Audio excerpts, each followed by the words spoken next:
England ವಿರುದ್ಧ ನಡೆಯುತ್ತಿರುವಂತಹ test ಸರಣಿಯ ಎರಡನೇ ಪಂದ್ಯದಲ್ಲಿ ಟೀಮ್ ಇಂಡಿಯಾ ಅದ್ಭುತ ಬ್ಯಾಟಿಂಗ್ ಪ್ರದರ್ಶನವನ್ನು ನೀಡಿದೆ. ಮೊದಲ ಇನ್ನಿಂಗ್ಸ್ನಲ್ಲೇ ಬರೋಬ್ಬರಿ 587 ರನ್ಗಳನ್ನು ಕಲೆ ಹಾಕಿದೆ. ಈ ಪಂದ್ಯದ ಪ್ರಮುಖ ಆಕರ್ಷಣೆ ಏನಂತಂದರೆ ಯಂಗ್ ಕ್ಯಾಪ್ಟನ್ ಶುಭ್ಮನ್ ಗಿಲ್. 25ನೇ ವಯಸ್ಸಿಗೆ ಟೀಮ್ ಇಂಡಿಯಾದ 37ನೇ ಟೆಸ್ಟ್ ಕ್ಯಾಪ್ಟನ್ ಆಗಿರುವಂತಹ ಶುಭ್ಮನ್ ಗಿಲ್ ನಾಯಕನಾಗಿ ಪದಾರ್ಪಣೆ ಮಾಡಿದಂತಹ ಚೊಚ್ಚಲ ಟೆಸ್ಟ್ ಸರಣಿಯಲ್ಲೇ ಸ್ಮರಣೀಯ ದ್ವಿಶತಕವನ್ನು ಸಿಡಿಸಿದ್ದಾರೆ. ಈ ದ್ವಿಶತಕದೊಂದಿಗೆ ಒಂದಲ್ಲ ಎರಡಲ್ಲ ಬರೋಬ್ಬರಿ 6 ದಾಖಲೆಗಳನ್ನು ಬರೆದಿರುವಂಥದ್ದು ಮತ್ತೊಂದು ವಿಶೇಷ. ಅದೇನು ಅಂತ ತಿಳಿಯುವ ಸಣ್ಣ ಕುತೂಹಲ ನಿಮಗಿದೆ, ಮುಂದೆ ನೋಡಿ. ಅದಕ್ಕೂ ಮುನ್ನ ಈ ಚಾನಲ್ನ ಸಬ್ಸ್ಕ್ರೈಬ್ ಮಾಡಿ. ಗಿಲ್ ಅವರ ದಾಖಲೆಗಳನ್ನು ಪಟ್ಟಿಯನ್ನು ನೋಡೋದಾದರೆ, ಮೊದಲನೇದಾಗಿ ಇದು ಟೆಸ್ಟ್ ವೃತ್ತಿ ಜೀವನದಲ್ಲಿ ಶುಭ್ಮನ್ ಗಿಲ್ ಅವರ ಮೊದಲನೆಯ ದ್ವಿಶತಕವಾಗಿದೆ. ಎರಡನೇದಾಗಿ ಭಾರತ ತಂಡದ ನಾಯಕನಾಗಿ ಇಂಗ್ಲೆಂಡ್ ವಿರುದ್ಧ ಬ್ರಿಟಿಷರ ನೆಲದಲ್ಲಿ ಅತಿ ಹೆಚ್ಚು ವೈಯಕ್ತಿಕ ಗರಿಷ್ಠ ರನ್ ಗಳಿಸಿರುವಂತಹ ಹೆಗ್ಗಳಿಕೆ ಶುಭ್ಮನ್ ಗಿಲ್ ಅವರದ್ದು. 1990ರಲ್ಲಿ ಮೊಹಮ್ಮದ್ ಅಜರುದ್ದೀನ್ ಓಲ್ಡ್ ಟ್ರಾಫರ್ಡ್ ಟೆಸ್ಟ್ನಲ್ಲಿ ಗಳಿಸಿದ 179 ರನ್ ಇದುವರೆಗಿನ ಅತಿ ಹೆಚ್ಚು ರನ್ ಆಗಿತ್ತು.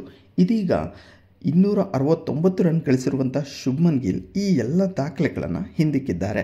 ಇನ್ನು ಮೂರನೇದಾಗಿ ನೋಡೋದಾದರೆ, ವಿಶ್ವದ ಯಾವುದೇ ತಂಡದ ಕ್ಯಾಪ್ಟನ್ ಇಂಗ್ಲೆಂಡ್ ನೆಲದಲ್ಲಿ ಗಳಿಸಿದಂತಹ ವೈಯಕ್ತಿಕ ಗರಿಷ್ಠ ರನ್ ಕೂಡ ಇದಾಗಿದೆ.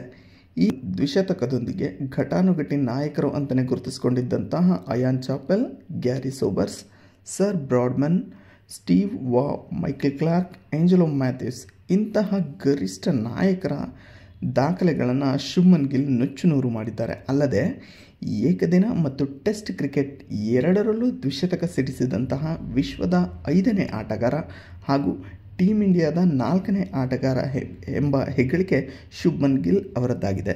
ಇದರಲ್ಲಿ ಮತ್ತೊಂದು ವಿಶೇಷ ಏನು ಅಂತ ನೋಡೋದಾದರೆ, 1979ರಲ್ಲಿ ಸುನಿಲ್ ಗವಾಸ್ಕರ್ ಅವರು ಇಂಗ್ಲೆಂಡ್ ವಿರುದ್ಧ ಇಂಗ್ಲೆಂಡ್ ನೆಲದಲ್ಲೇ 221 ರನ್ಗಳನ್ನು ಬಾರಿಸಿದರು. ಇದು ಟೀಮ್ ಇಂಡಿಯಾ ಬ್ಯಾಟರ್ಗಳ ಪೈಕಿ ಅತಿ ಹೆಚ್ಚು ವೈಯಕ್ತಿಕ ಗರಿಷ್ಠ ಸ್ಕೋರ್ ಮಾಡಿದಂತಹ ದಾಖಲೆಯಾಗಿತ್ತು.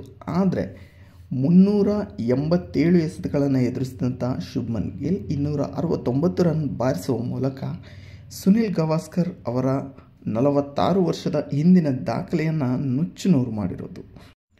ಇನ್ನು ಕೊನೆಯದಾಗಿ ಏನಂತಂದರೆ, ಅತಿ ಕಿರಿಯ ವಯಸ್ಸಿನಲ್ಲಿಯೇ ದ್ವಿಶತಕ ಬಾರಿಸಿದ 2ನೇ ಆಟಗಾರ ಎಂಬ ಹೆಗ್ಗಳಿಕೆಯನ್ನು ಶುಭ್ಮನ್ ಗಿಲ್ ಹೆಗಲಿಗೇರಿಸಿಕೊಂಡಿದ್ದಾರೆ. ಇಂತಹ ಇನ್ನಷ್ಟು ಸುದ್ದಿಗಳಿಗಾಗಿ ನಮ್ಮ ಚಾನಲ್ನ ಫಾಲೋ ಮಾಡಿ.